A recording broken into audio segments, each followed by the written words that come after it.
नमस्कार दोस्तों, डेट है आज की 28 अप्रैल 2022 और स्वागत है आपका एटोवेल डिस्कशन में। 3 इश्यूज आज हम डिस्कस करेंगे। एक तो देखो हाइड्रोजन एनर्जी से संबंधित, दूसरा OSH कोड यानी occupational safety and health code से संबंधित, तीसरा मिशन अंत्योदय की इम्प्लीमेंटेशन से संबंधित। 3 ये इश्यूज आज हम डिस्कस करेंगे। कोट है बुद्धा का, be kind to all creatures, this is true religion. मतलब देखो जितने भी संसार में क्रिएचर्स हैं, चाहे एनिमल्स हैं, बर्ड्स हैं, प्लांट्स हैं, इंसान हैं, सभी क्रिएचर्स के प्रति दयालु हमें होना चाहिए, यही असली धर्म है।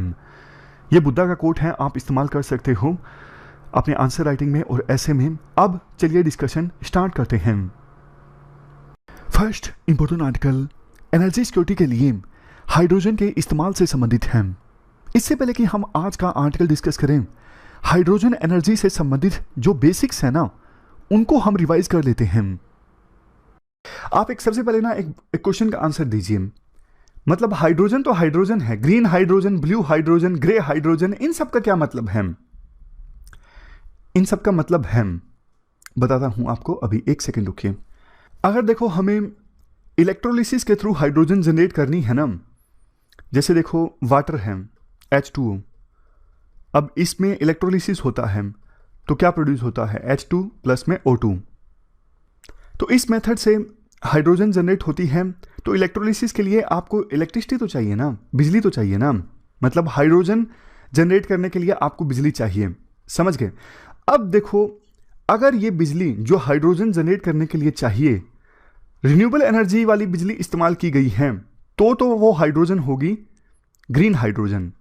अब समझ गए आप, हाइड्रोजन जनरेट करने के लिए इलेक्ट्रोलिसिस की आवश्यकता होती है और इलेक्ट्रोलिसिस करने के लिए बिजली की आवश्यकता होती है। अगर वो बिजली रिन्यूएबल एनर्जी है तो इस मेथड से जो हाइड्रोजन जनरेट होगी वो होगी ग्रीन हाइड्रोजन।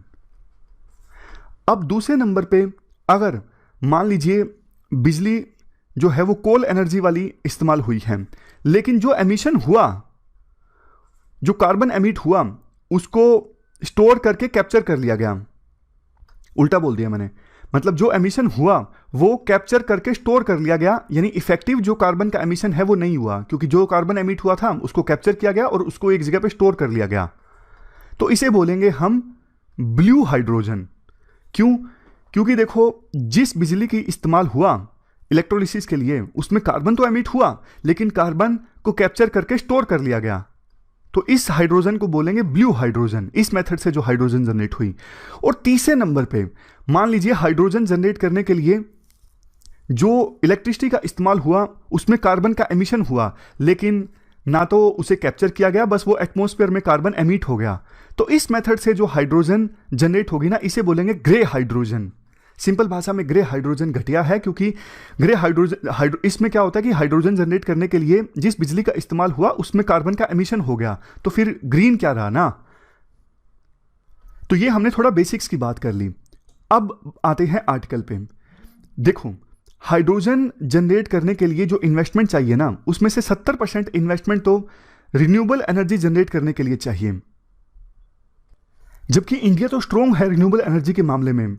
इंडिया में जो सोलर कैपेसिटी है ना, पिछले 10 सालों में 3000 गुना ज़्यादा बढ़ गई है और कॉस्ट भी सोलर एनर्जी की इंडिया में काफ़ी ज़्यादा कम हो गई है।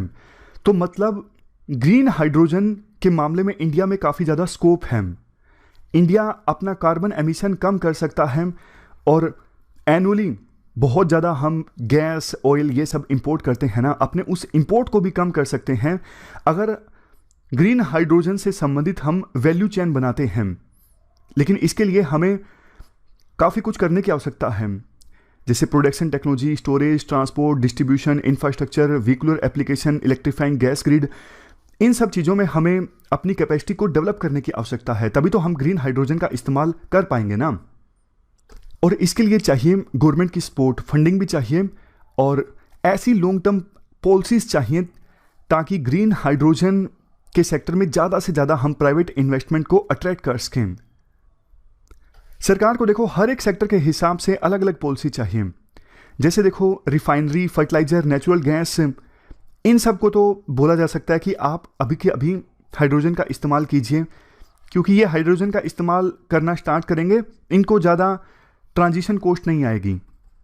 स्टील, सीमेंट, रोड मोबिलिटी, इनको बोला जा सकता है कि आप मीडियम टर्म में, यानी कुछ सालों के अंदर अंदर एक टाइम फ्रेम दिया जा सकता है, इसके अंदर अंदर आप हाइड्रोजन का इस्तेमाल करना स्टार्ट करें। हैवी ड्यूटी व्हीकल्स को स्टेट एंड सेंट्रल इंसेंटिव मिलने चाहिए हाइड्रोजन को एज ए फ्यूल इस्तेमाल करने के लिए। तो कहने का मतलब ये है, इस प्रकार से अलग अलग सेक्टर के हिसाब से time bound, mid and long term policies होनी चाहिए। जब ऐसा होगा ना, तो प्राइवेट सेक्टर को भी एक मोटिवेशन मिलेगा कि हाँ, सरकार सीरियस है, सरकार हाइड्रोजन के इस्तेमाल को प्रमोट करना चाहती है। अभी देखो हमारे देश में ग्रे हाइड्रोजन का प्रोडक्शन जो होता है ना, 6 मिलियन टन पर एनम होता है, जो कि ग्लोबल एनुअल प्रोडक्शन का 8.5% है। इस ग्रे हाइड्रोजन प्रोडक्शन को हम ग्रीन हाइड्रोजन प्रोडक्शन में तब्दील कर सकते हैं। करना यही तो है कि ग्रे हाइड्रोजन में कोल या फिर दूसरे फॉसिल फ्यूल्स का इस्तेमाल करके हाइड्रोजन जनरेट की जाती है। बस हमें रिन्यूएबल एनर्जी का इस्तेमाल करना है, इससे हम एमिशन को कम कर सकते हैं। इंडिया का एम यह होना चाहिए कि इस दशक के खत्म होने तक, यानी 2030 आते आते 4 से 6 मिलियन टन ग्रीन हाइड्रोजन एक साल में हमारे देश में प्रोड्यूस हो, और हम कम से कम 2 मिलियन टन पर एनम जो ग्रीन हाइड्रोजन है ना, वो एक्सपोर्ट करें। इंडिया ने देखो पहला स्टेप तो ले लिया है।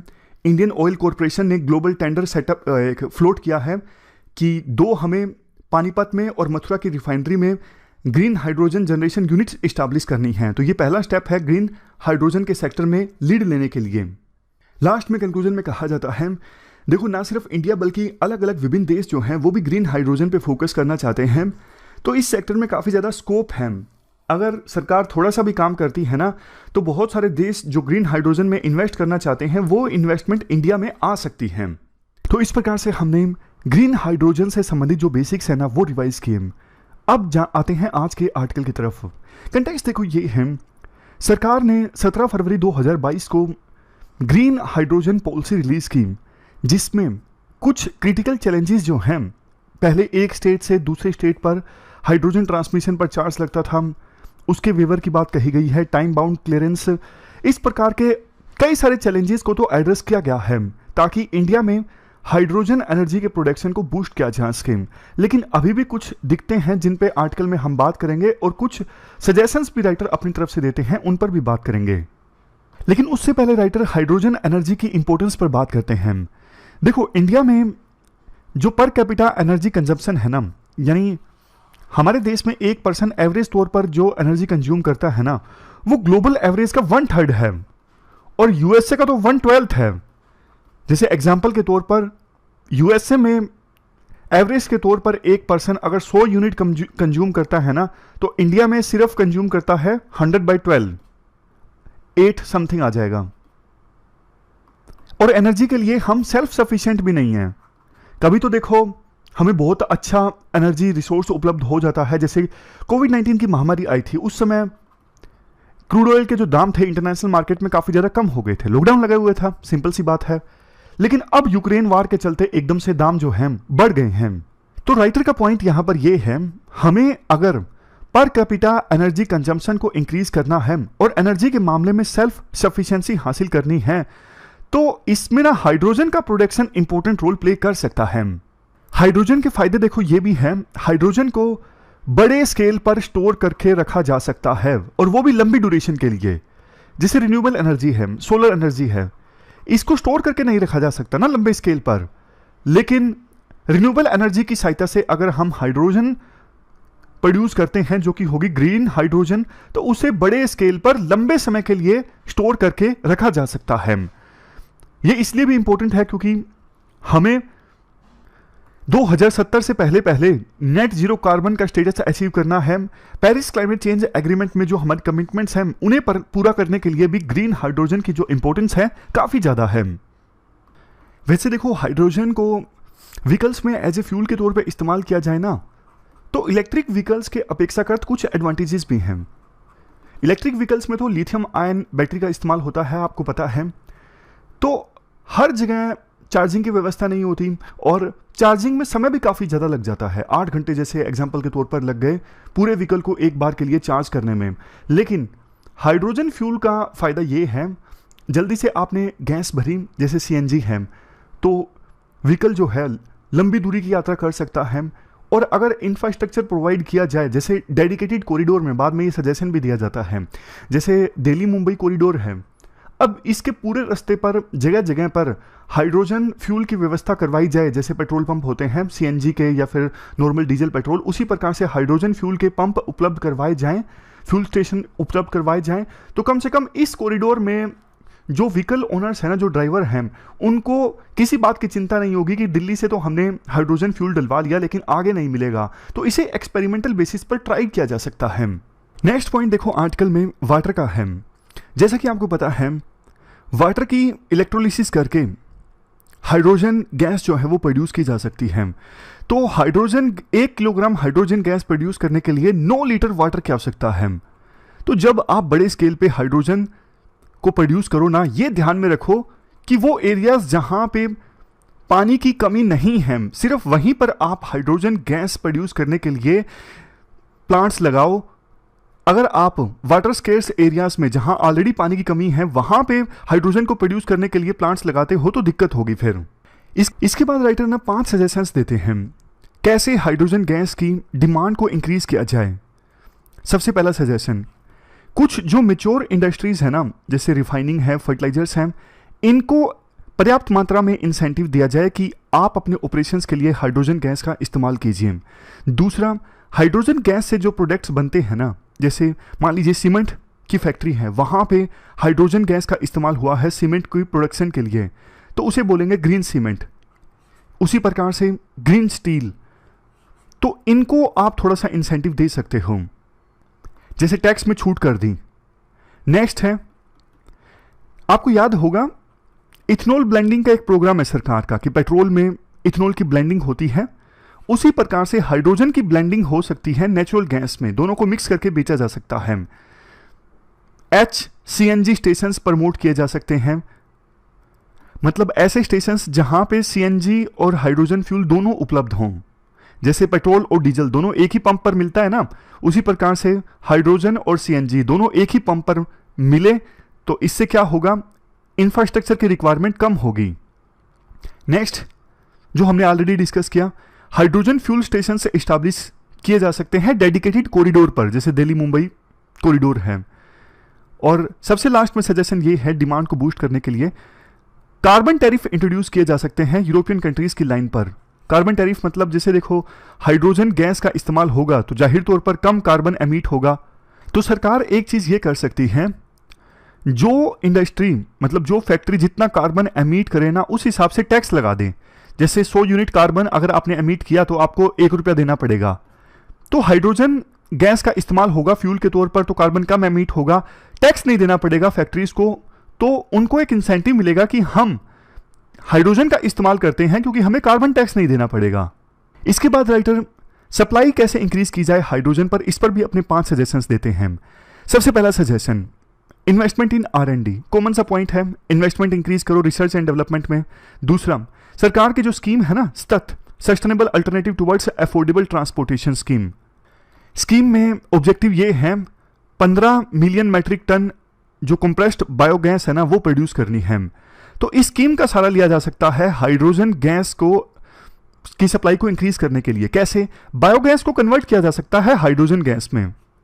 तीसरा, वाइबिलिटी गैप फंडिंग। देखो कई सारे ऐसे प्रोजेक्ट्स होते हैं ना, सरकार को पता है कि ये ऐसा प्रोजेक्ट है जिसके इस्टाब्लिश होने से अच्छा इंफ्रास्ट्रक्चर इस्टाब्लिश होगा, देश की इकोनॉमी में कंट्रीब्यूशन अच्छा खासा होगा, लेकिन उस प्रोजेक्ट के इस्टाब्लिश करने के लिए पैसे नहीं है, तो सरकार वाइबिलिटी गैप फंडिंग करती है। एग्जाम्पल के तौर पर सरकार ये बोलती है कि आप 40% पैसा लगाइए या फिर 20% पैसा लगाइए, बाकी पैसा हम देंगे आपको, आप प्रोजेक्ट कंप्लीट कीजिए। तो हाइड्रोजन फ्यूल को इस्टाब्लिश करने के लिए स्टेशन से इस्टाब्लिश करने हैं या फिर फैक्ट्री से इस्टाब्लिश करनी है, तो इसके लिए सरकार वाइबिलिटी गैप फंडिंग दे सकती है।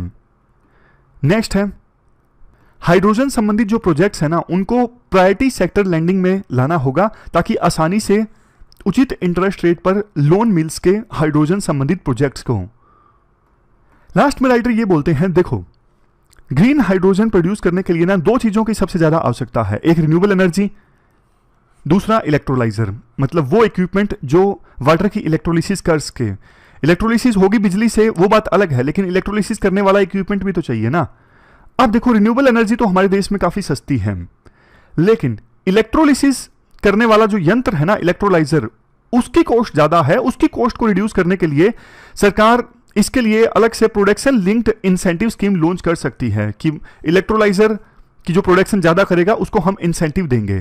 तो इस प्रकार से इंडिया जो है वो इलेक्ट्रोलाइजर की मैन्युफैक्चरिंग के लिए एक ग्लोबल हब भी बन सकता है, और ग्रीन हाइड्रोजन के मामले में भी इंडिया एक ग्लोबल हब बन सकता है। तो ये पूरा आर्टिकल हमने डिस्कस किया हाइड्रोजन से संबंधित। चलते हैं आगे। इसके बाद नेक्स्ट आर्टिकल मिशन अंत्योदय से संबंधित है। आप जीएस पेपर 2 के इस टॉपिक से आर्टिकल को रिलेट कर सकते हो। देखो, जब हमारे देश में 73rd और 74th अमेंडमेंट आया ना, तो बहुत बड़ी बड़ी बातें बोली गई थी कि अब ग्रास रूट लेवल पर लोगों के पास पावर्स आएंगी, और काफ़ी सारी अच्छी चीज़ें हैं भी सही 73rd और 74th अमेंडमेंट में, जैसे ग्राम सभा, district planning committee, state finance commission, 1/3 reservation महिलाओं को, पॉपुलेशन बेस्ड रिप्रेजेंटेशन यानी शेड्यूल्ड ट्राइब्स और शेड्यूल्ड कास्ट को रिप्रेजेंटेशन, बहुत सारी अच्छी अच्छी चीज़ें हैं।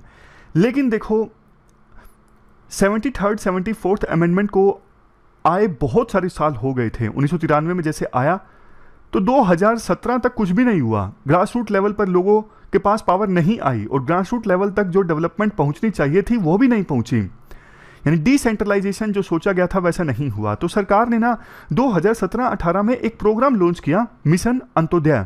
बड़ी बड़ी बातें बोली गई थी इस प्रोग्राम के बारे में। कहा गया था कि ये जो प्रोग्राम है ना, काफ़ी सारी जो स्कीम्स सरकार चलाती है ना, उन स्कीम्स को कन्वर्ज करेगा। और इसके लिए कन्वर्ज करने का मतलब समझते हो ना क्या है? जैसे देखो, सरकार बहुत सारी स्कीम्स चलाती है। मनरेगा स्कीम है, उसके बाद फूड डिस्ट्रीब्यूशन वाली स्कीम है, प्रधानमंत्री आवास योजना है, इतनी सारी स्कीम्स हैं, अलग अलग चलती हैं। सबके लिए मैकेनिज्म अलग अलग है, सबके लिए इम्प्लीमेंटेशन का तरीका अलग अलग है। अगर इन सभी स्कीम्स को आपस में कन्वर्ज कर दिया जाए, एक साथ मिला दिया जाए, तो कितनी सारी तो एडमिनिस्ट्रेटिव कॉस्ट बच जाएगी। कितने सारे लोग जो एक स्कीम का लाभ उठा पाते हैं दूसरे का नहीं उठा पाते, वो भी वंचित होने से रह जाएंगे। मतलब बहुत सारा फायदा होता है जब स्कीम्स को आपस में कन्वर्ज कर दिया जाता है। अदरवाइज कॉस्ट भी इंक्रीज होती है, कॉम्प्लेक्सिटी बहुत ज़्यादा बढ़ जाती है। तो अच्छी अच्छी बातें बोली गई थी सरकार के द्वारा कि मिशन अंत्योदय स्कीम हमने लॉन्च कर दी है। अब जो सिचुएशन देश की खराब है, जैसे देखो 2011 में socio economic caste census conduct हुआ था। इस सेंसस का जो डेटा है ना, वो हमारी आंखें खोलने वाला है। जैसे 90% रूरल हाउस होल्ड्स के पास कोई सैलरी जॉब नहीं है, 53.7 मिलियन हाउस होल्ड्स जो हैं वो लैंडलेस है, उनके पास किसी प्रकार का कोई लैंड नहीं है। ये डेटा आप ऐसे में जरूर कोट कर सकते हो। मतलब 2011 में ये सेंसस कंडक्ट हुआ था और आंखें खोलने वाला डेटा रिलीज हुआ। तो इतनी ज़्यादा जो गरीबी है, इतनी ज़्यादा हमारे देश में जो सोशल एंड इकोनॉमिक कंडीशन खराब है, उसको अच्छे से एड्रेस किया जा सकता है मिशन अंत्योदय की सहायता से, यानी स्कीम्स को आपस में कन्वर्ज करके। ये बातें बोली गई थी सरकार के द्वारा। सरकार ने इसके साथ साथ ये भी कहा कि रिसोर्सेज को अच्छे से यूटिलाइज करेगा ये प्रोग्राम, और इसके लिए ना एनुअल सर्वे भी कंडक्ट किया गया था। एनुअल सर्वे जैसे देखो, जो हमारा 11th शेड्यूल है ना, उसके अनुसार जो लोकल रूरल बॉडीज हैं, जैसे पंचायत हैं, उनके पास ना 29 सब्जेक्ट्स पर पावर होती हैं। 29 सब्जेक्ट्स को आप डिवाइड कर लीजिए 112 पैरामीटर्स में, जैसे health and nutrition, social security, governance, water management, ये 112 पैरामीटर हैं। तो लोकल लेवल पे ना हर एक गांव में इन पैरामीटर पर डेटा कलेक्ट किया गया, ताकि कम से कम पहले ये तो पता लगाया जाए ना, कौन सी पंचायत में, कौन से गांव में कहां पर कमी है। कमी एक बार पता लग गई, गैप एक बार पता लग गया कि डेवलपमेंट में गैप कहां पे है, उसके बाद तो उसे फिल किया जा सकता है ज़्यादा फंड्स एलोकेट करके या फिर कैपेसिटी बिल्ड करके। जैसे देखो, डेटा से पता लग जाता है कि इस गांव में तो basic primary health care centre भी नहीं है, जबकि आवश्यकता है। डेटा आ गया, अब डेटा आ गया तो आप फंड्स एलोकेट कर सकते हो, आप कैपेसिटी बिल्डिंग कर सकते हो, स्किल्स दे सकते हो। तो इसके लिए ना प्रॉपर सर्वे किया गया था। अब इसके बाद देखो, सर्वे का डेटा डिस्कस किया जाता है कि सर्वे में ये बातें सामने आई कि सिचुएशन काफ़ी खराब है हमारे देश के गांव में, पंचायत्स में। अब डेटा तो देखो इतना ज़्यादा डिस्कस करने की आवश्यकता नहीं है, ये बहुत सारा डेटा है, लेकिन एसेंस में आपको बताता हूं राइटर क्या कहना चाहते हैं। राइटर ये कहना चाहते हैं, इतना सारा जो डेटा आया वो ये बताता है कि इवन मिशन अंत्योदय जो है वो भी इफेक्टिव ढंग से इंप्लीमेंट नहीं हो रहा है। मिशन का टारगेट ये रखा गया था 2017-18 में, जो फाइनेंस मिनिस्टर ने स्पीच दी थी कि 2019 आते आते हम 50,000 ग्राम पंचायत को पॉवर्टी फ्री बना देंगे, लेकिन बाद में इस गोल पोस्ट को एक्सटेंड कर दिया गया और बोला कि 2022 आते आते हम देश के 50,000 गांव को पॉवर्टी फ्री बना देंगे। राइटर कहते हैं देखो प्रोग्राम की इंप्लीमेंटेशन अच्छे ढंग से नहीं हो रही है, ये सच्चाई है। धूमधाम से इस प्रोजेक्ट को लॉन्च किया गया था, लेकिन प्रोजेक्ट अच्छे से काम नहीं कर रहा है। अच्छे से अगर स्कीम्स को कन्वर्ट किया जाता, रिसोर्सेज को कन्वर्ट किया जाता, जैसे MNREGA scheme, national rural livelihood mission, national social assistance programme, Pradhan Mantri Awas योजना, तो अगर इन स्कीम्स को आपस में कन्वर्ट किया जाता तो बहुत सारे रिसोर्सेज की बचत होती, एडमिनिस्ट्रेटिव जो एक्सपेंस है वो कम होता, लेकिन ऐसा नहीं हुआ। अब सरकार जो अपना टाइमलाइन है ना प्रोजेक्ट के इंप्लीमेंटेशन की, उसे एक्सटेंड कर रही है। देखो बाकी बहुत सारे प्रोग्राम्स आज़ादी के बाद से अभी तक सरकार ने लॉन्च किए धूमधाम से, लेकिन इंप्लीमेंटेशन अच्छा नहीं हुआ। लेकिन दुख के साथ कहना पड़ रहा है इस प्रोग्राम के साथ भी वही हुआ जो हमारे देश में अक्सर होता है। बड़ी बड़ी बातें बोली गई, बड़े बड़े लक्ष्य थे, लेकिन इंप्लीमेंटेशन के नाम पर इस प्रोग्राम में कुछ नहीं हुआ। पोटेंशियल काफी ज्यादा था, लेकिन उसे यूटिलाइज नहीं किया गया। तो ये कुछ पॉइंट्स थे मिशन अंत्योदय प्रोग्राम के जो हमने डिस्कस किए। अब हम चलते हैं आगे। इसके बाद next article social dialogue for safe workplaces से संबंधित है। आप जीएस पेपर सेकंड के इस टॉपिक से आर्टिकल को रिलेट कर सकते हो। देखो सबसे पहले हम बेसिक्स की बात करते हैं। ऑक्यूपेशनल सेफ्टी एंड हेल्थ का क्या मतलब है और सोशल डायलॉग का क्या मतलब है। ऑक्यूपेशनल सेफ्टी एंड हेल्थ मतलब वर्क प्लेस पर हर प्रकार की safety, mental safety, physical safety. आपने देखा होगा कई बार वर्क प्लेसेस ऐसे होते हैं जिन पर एक्सीडेंट्स हो जाते हैं, जैसे काम करते करते कोई पिलर गिर गया, कोई लोहे की रोड गिर गई जिससे चोट लग जाती है, या फिर बहुत बार आपने ऐसा देखा होगा कि वर्क प्लेस पर इन्वायरमेंट ऐसा है जिससे मेंटल हरासमेंट काफ़ी ज़्यादा होता है। तो ये सब नहीं होना चाहिए। ये आता है OSH में, ऑक्यूपेशनल सेफ्टी एंड हेल्थ में। इसके बाद अगर सोशल डायलॉग का मतलब क्या है इसकी हम बात करें। देखो सोशल डायलॉग का मतलब ये है कि इंटरनेशनल लेबर ऑर्गेनाइजेशन के अनुसार एम्प्लॉयर यानी जो रोजगार देता है, एम्प्लॉइज जो रोजगार लेते हैं, और सरकार, ये सब आपस में नेगोशिएट करें, बात करें कि कैसे वर्क प्लेसेस पर जो ऑक्यूपेशनल सेफ्टी एंड हेल्थ है इनको इंश्योर किया जा सकता है। तो ये मतलब है सोशल डायलॉग का। 2003 के बाद से ही इंटरनेशनल लेबर ऑर्गेनाइजेशन जो है वो हर साल 28 अप्रैल का जो दिन है world day for safety and health at work के रूप में ऑब्जर्व करता है, ताकि इस दिन ज़्यादा से ज़्यादा अवेयरनेस फैलाई जा सके। क्योंकि देखो हर साल लाखों लोगों की मौत हो जाती है, बहुत से लोग डिसेबल हो जाते हैं वर्क प्लेसेस पर एक्सीडेंट्स की वजह से, वर्क प्लेसेस पर काम करने की वजह से जो डिजीज फैलते हैं उनकी वजह से। और इससे देखो ग्लोबल जीडीपी को भी काफ़ी नुकसान पहुंचता है। एक तरफ तो देखो जो अगर मान लीजिए वर्क प्लेसेस पर सिचुएशन अच्छी नहीं है, मेंटल हरासमेंट होती है या फिजिकल हेल्थ को नुकसान पहुंचता है, तो जो वर्कर्स हैं, एम्प्लॉइज हैं, उनकी प्रोडक्टिविटी कम हो जाएगी। उनकी प्रोडक्टिविटी कम होगी तो ओवरऑल देखो ऑर्गेनाइजेशन की प्रोडक्टिविटी कम हो जाएगी, और ऑर्गेनाइजेशंस की प्रोडक्टिविटी कम होगी तो ओवरऑल देश की प्रोडक्टिविटी कम होगी, संसार की प्रोडक्टिविटी कम होगी। ये राइटर कहना चाहते हैं। अगर इंडियन गवर्नमेंट की बात करें तो सरकार ने फरवरी 2009 में national policy on safety, health and environment at work place launch की थी। इसके बाद सरकार ने वर्क प्लेसेस पर ऑक्यूपेशनल सेफ्टी एंड हेल्थ संबंधी डेटा भी कंपाइल किया। अब इसके बाद देखो नेक्स्ट इंपॉर्टेंट स्टेप ये है एक strategic national OSH programme launch करना। OSH मतलब ऑक्यूपेशनल सेफ्टी एंड हेल्थ, यानी वर्क प्लेसेस पर सेफ्टी एंड हेल्थ। इसके बाद राइटर अपनी तरफ से कुछ सजेशंस देते हैं OSH कोड की इफेक्टिव इंप्लीमेंटेशन के लिए। सबसे पहले तो देखो हमारे देश में जो इनफॉर्मल सेक्टर है ना, वहां पर OSH कोड का इफेक्टिव इंप्लीमेंटेशन होना जरूरी है। इनफॉर्मल सेक्टर पर तो सरकार की इतनी नज़र भी नहीं होती। फॉर्मल सेक्टर वो कंपनीज जिनको सरकार रेगुलेट करती हैं, वो इंडस्ट्रीज, वो फैक्ट्रीज जिनको सरकार रेगुलेट करती है, उन पर तो फिर भी इंस्पेक्शन हो जाता है। लेकिन इनफॉर्मल सेक्टर में जो OSH कोड है उनका वायलेशन ज़्यादा होता है। दूसरी चीज़, सरकार अपनी हर एक मिनिस्ट्री को बोले कि नेशनल एजेंडा में जो वर्कर्स की सेफ्टी एंड हेल्थ है उसको प्रायोरिटी दी जाए, एडुकेट सोर्सेज एलोकेट किए जाएं ताकि OSH कोड के बारे में ज़्यादा से ज़्यादा अवेयरनेस हो। स्टेट लेवल पे जो वर्कर्स की एसोसिएशन है ना उसको भी शामिल करना ज़रूरी है, क्योंकि जो वर्कर्स की एसोसिएशन होती हैं उनको ज़्यादा पता होता है ग्राउंड लेवल पर वर्कर्स किस प्रकार से खतरा महसूस करते हैं।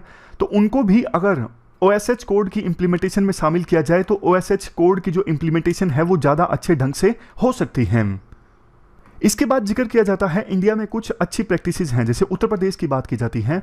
उत्तर प्रदेश की सरकार ने एम्प्लॉयर और एम्प्लॉइज़ के साथ मिलके OSH ट्रेनिंग वर्कशॉप्स ऑर्गेनाइज करवाई हैं। गवर्नमेंट ऑफ केरला का एग्जांपल दिया जाता है।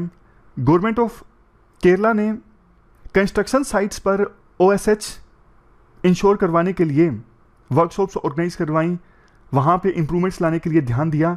और सबसे लास्ट में गवर्नमेंट ऑफ राजस्थान ने भी OSH अवेयरनेस वर्कर्स में और एम्प्लॉयर्स में लाने के लिए प्रयास किए। खास करके जो स्टोन प्रोसेसिंग यूनिट्स है ना वहाँ पे रिस्क काफ़ी ज़्यादा होता है, तो स्टोन प्रोसेसिंग यूनिट्स में वर्कर्स डिजीज से पीड़ित ना हो ये इंश्योर करवाने के लिए OSH के बारे में अवेयरनेस फैलाने के लिए राजस्थान सरकार ने अच्छा काम किया है। इसके बाद नेक्स्ट सजेशन ये देते हैं, देखो वर्क प्लेस पे कोई एक्सीडेंट हो भी जाता है ना उसका रिपोर्टिंग के लिए जो सिस्टम है ना हमारे देश में सही नहीं है। तो वर्क प्लेसेस पर एक्सीडेंट्स संबंधित जो प्रॉपर डेटा है वो सरकार के पास आ ही नहीं जाता। जो एम्प्लॉयर है वो थोड़ा बहुत कंपनसेट कर देता है वर्कर को कि शिकायत ना हो कहीं से, तो इसलिए प्रॉपर डेटा नहीं होता। डॉक्टर्स को भी इस बारे में थोड़ा अवेयर करने की आवश्यकता है कि वर्क प्लेस के दौरान अगर एक्सीडेंट हुआ है तो इसका रिपोर्टिंग के लिए जो मैकेनिज्म है ना उसमें डॉक्टर्स को शामिल किया जाए और उनको अवेयर भी किया जाए कि वो रिपोर्ट करें। लास्ट में समराइज करते हुए यही कहा जाता है कि देखो वर्क प्लेसेस पर जो एक्सीडेंट्स होते हैं चाहे वो फिजिकल हो या फिर मेंटल हो, उसकी वजह से प्रोडक्टिविटी कम होती है, विभिन्न देशों की इकोनॉमीज को एंटरप्राइजेस को बहुत लॉस होता है। तो सोशल डायलॉग मैकेनिज्म की सहायता से, वही बात एम्प्लॉयर एम्प्लॉइज सरकार ये सब आपस में मिलकर काम करें तो वर्क प्लेसेस पर ऑक्यूपेशनल सेफ्टी एंड हेल्थ को इंश्योर किया जा सकता है। तो ये पूरा आर्टिकल हमने डिस्कस किया। हमारी आज की इस डिस्कशन में इतना ही है। 3 इश्यूज आज हमने डिटेल से डिस्कस किए। Thank you very much for discussion.